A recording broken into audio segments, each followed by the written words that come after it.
8:10-25 একটু মনোযোগ দিয়ে শুনবেন। হালেলুয়া। ঈশ্বরের রাজ্যে ধনবানের প্রবেশ করা অপেক্ষা বরং সূচির ছিদ্র দিয়ে উটের যাওয়া সহজ। তাহারা অতিশয় আশ্চর্য মনে করিলেন, তবে কাহার পরিত্রাণ হইতে পারে। যিশু তাহার প্রতি দৃষ্টিপাত করিয়া কইলেন, ইহা মনুষ্যের অসাধ্য বটে, কিন্তু ঈশ্বরের অসাধ্য নয়, কারণ ঈশ্বরের সকলই সাধ্য। Hallelujah, hallelujah, hallelujah. বাইবেলে বলছে যে ধনবানরা স্বর্গের রাজ্যে যাওয়ার থেকে সূচের ছিদ্র দিয়ে উটের যাওয়া সহজ। Hallelujah, hallelujah. উট চেনেন তো সকলে নাকি? ওটা কোথায় দেখা যায়? মরুভূমি, মরুভূমি অঞ্চল। আর কোথায় দেখা যায়? রাজস্থানে না গেলে দেখাই যাবে না। আচ্ছা, চিড়িয়াখানায়।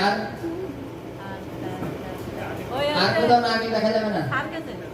মোবাইল টিভি, যখন তুমি খুলবা মোবাইল টিভি। হালেলুয়া, তাই তো? হালেলুয়া। এখানে বলছে একটা উট আর একটা সুইয়ের ঘটনা। সুই চিনি আমরা, সেলাই করা সুই। বাইবেলে বলছে ধনবানের স্বর্গরাজ্যে যাওয়ার থেকে সুইয়ের ফুটো দিয়ে উট চলে যাওয়া সহজ। এ কি করে হয়? সোনামুখী সুই বলি বা বাঁশ সুই বলি বা যাই সুই বলি না কেন, তার মধ্যে যে একটা সুতো ঠিকভাবে যায় না, তাই খানিকক্ষণ সময় লাগে যাওয়ানোর জন্য। অথচ অত বড় একটা উট সুইয়ের মধ্যে দিয়ে কি করে চলে যাবে? কি করে যায়? হালেলুয়া।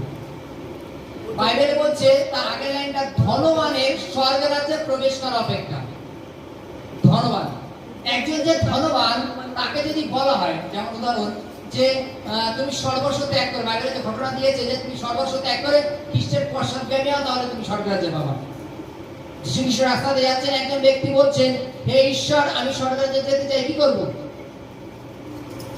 যিশু খ্রিস্ট তাকে বললে আজ্ঞাগুলো পালন করো। বলছে, আমি আজ্ঞাগুলো সমস্ত কিছু পালন করি। পুরাতন নিয়মে যে আজ্ঞাগুলো দিয়েছিলেন সমস্ত আজ্ঞা পালন করে। যিশু খ্রিস্ট বলছে, তোমার আর একটা কর্ম বাকি আছে। কি? তোমার অনেক ধন আছে, যার জন্য তুমি ধনের পেছনে বেশি দৌড়াও। এই ধনটাকে ত্যাগ করো, করে আমার পেছনে আসলে দেখো স্বর্গে যাবে। বাইবেলে লেখা আছে সেই ব্যক্তি অনেক ধনবান ছিল এবং সে মনে করছে, যেমন উদাহরণ আমরা হলে কি করব, যে এতদিন খাটাখাটনি করে পরিশ্রম করে এত জায়গা সম্পত্তি প্রপার্টি করলাম, এত গাড়ি বাড়ি করলাম, পুরো ছেড়ে দিতে হবে, দান করে দিতে হবে। কি সম্ভব? তাই তো নাকি? আর যে ছেড়ে দিয়ে চলে যাবে সে পাগল তো নাকি? মনে করো তুমি দোতলা বাড়ি ঘর দর করেছো, গাড়ি বাড়ি সমস্ত কিছু করেছো, তোমার 2-4টে গাড়ি আছে, অনেক টাকা জমি আছে, চাষবাস হচ্ছে। যিশু খ্রিস্ট বললো তুমি সমস্ত কিছু বিক্রয় করো, গরিবদের দান করো, আমার পেছনে চলে আসো। তুমি কি বলবা? তাহলে প্রভু যখন বলেছে এক কাজ করি, এখন আমার বয়স কত? মনে করো 40। তাহলে এক কাজ করো, 55-60 বছর যখন হবে তখন বিক্রি করে দিয়ে প্রভুর পিছনে হবে, আরো 20 বছর এনজয় তো করে নি। তাই তো নাকি? ছেড়ে দেবে, এখন না, কিন্তু পরে। কিন্তু বাইবেল বলে যে খ্রিস্ট কখন আসবে আমরা কেউ জানি না, তদন্ত আমাদের তৈরি থাকতে বলেছে, তাই তো?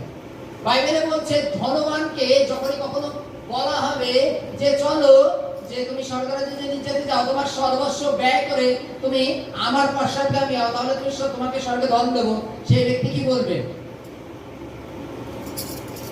যে প্রভু এতদিন আয় করতে আমার অনেক সময় লেগেছে, অনেক কথা শুনতে হয়েছে, অনেক কারবার কুড়িয়ে আজকে আমি এই জায়গায় দাঁড়িয়েছি, প্রভু আমার সম্ভব না। Hallelujah, hallelujah, hallelujah. কিন্তু একটা বন্য প্রাণী সেই উটকে যদি বলা হয় তুমি চলো, তার পেছনটার নেই, তার ব্যাংক ব্যালেন্স নেই, তার বাড়ি ঘর দর নেই, যখন যে যারে টাকা দেয় তখন সেই তার মালিক হয়ে যায়, হয় না? আজকে তুমি মনে করো ছাগল কেন বা গরু কেন, যাই কেন না কেন, আজকে এইবারই গরু, এইবারই গরু, এইবারই গরু যাচ্ছে, টাকা মালিকের লেনদেন কাছে টাকা নিয়ে গরু নিয়ে চলে যাচ্ছে, ছাগল নিয়ে চলে যাচ্ছে। এবার ওখানে যদি ঠিক তোমাকে বলা হয়, যখন যীশু খ্রিস্ট বলছে তুমি সর্বস্ব বিক্রয় করে আমার পশ্চাতে আসো, সেই ব্যক্তি বলছে প্রভু সম্ভব না। হালেলুয়া। কেন কি? তার ধন সম্পত্তির নেসটা অনেক বড়, যেটা কিনা শুয়ে ফাঁকা দিয়ে যাওয়া সম্ভব না, কিন্তু একটা উটের চলে যাওয়া সম্ভব। সে জানে যে আমার পেছনে আর কিছু নেই, উট জানে যে আমার পেছনে কিছু নেই, আর যেগুলো আমার একাই যেতে হবে, চলো। তার পেছনে চিন্তা নেই, পেছনে ভাবনা নেই। বাইবেলে বলছে ধনবানের নিকট তুমি যতই সুসমাচার প্রচার করো, সুসমাচারের দিকে তাদের ধ্যান কম থাকে, ধ্যান থেকে এরপরে যে কোথায় গিয়ে আরো 2-500 টাকা ইনকাম করতে হবে, কোথায় গেলে একটু ধান দেবে, কোথায় গেলে আর কিছু পয়সা উপার্জন করা যাবে। তাহলে ধনবানের কাছে যে কিছু নেই, 100টা বাক্য হলো, তার মধ্যে দেখবেন 90টা সে শোনেইনি।